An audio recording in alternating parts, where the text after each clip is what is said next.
waxaad gudateen naftiinnii baad iibiseen maalkiinnii baad iibiseen ilaahay baad ka iibsateen wuxuu idinku beddelay jannadiisii buu ilaahay idinku beddelay ilaahay cid la warsanayo oo ka dambaysaa ma jidho waman awfaa bicahdihi min allah fastabshiruu bibaycikum aladii baayactum bih wax idiin dhimman oo la odhan lahaa haba yaraatee ma jidho naftiinnii waa badeeco ilaahay baa la wareegay xoolihiinnii ilaahay baa la wareegay jannadii baad adinkuna leedihiin naskii qur'aanka ahaa oo caddaa weeye caqiidadii islaamkaad ilaalinaysaan waa dariiqii xaqa ahaa ummaddiinnii amnigooda istiqraarkooda ayaad sugaysaan wax idiin dhimman inta aad uun adduunka neeftu ay idinka soo baxayso ayaa jannadii idinka xigta meelka wax kaloo idinka xigaa ma jiraan ummadda soomaaliyeedna waa idiin siman tahay annagu ma lihin qabiil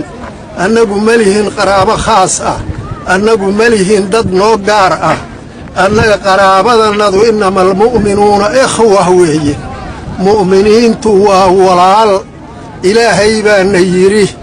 annagu ilaah baan ku tiirsannahay cid kale isku tiirin mayno alaysa allaahu bikaafin cabdah ilaahay sow addoonkiisa ma deeqo xaqiiqdu sidaas weeye addoonkiisa ilaahay baa deeqa addoommadiisa ilaahay baa deeqa adduunka ilaah baa iska leh aakharada ilaah baa iska leh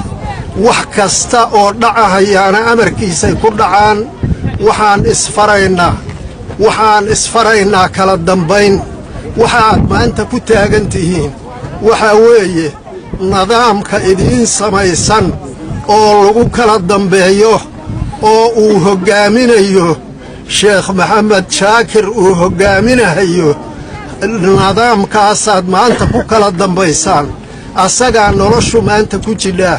asagaa xaqiiqdii wax ku gaaraynaa laakiin haddii wax waliba ordaan oo bataan oo ruux waliba meel uu qori dable ka qaato oo ruuxba ordoo yidhaahdo anigay baacii tahay meeshaani geedkan quracaana anigaa iibsanahaya haddii qof waliba yidhaahdo qabiil iyo qoys baan anigu raadsanahayaa wax soo baxaya laa diin walaa dunya midna ma jirto dalka soomaaliya god buu ku dhacay xaqiiqda markaan idiin sheego madaxda hadda dalka sheeganaysaa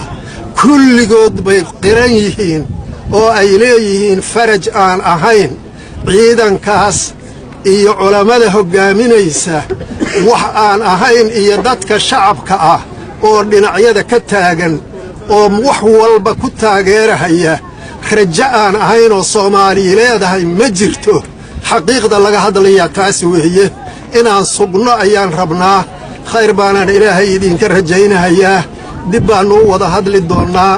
waa idin salaamayaa assalaamu calaykum waraxmatullaahi wabarakaatu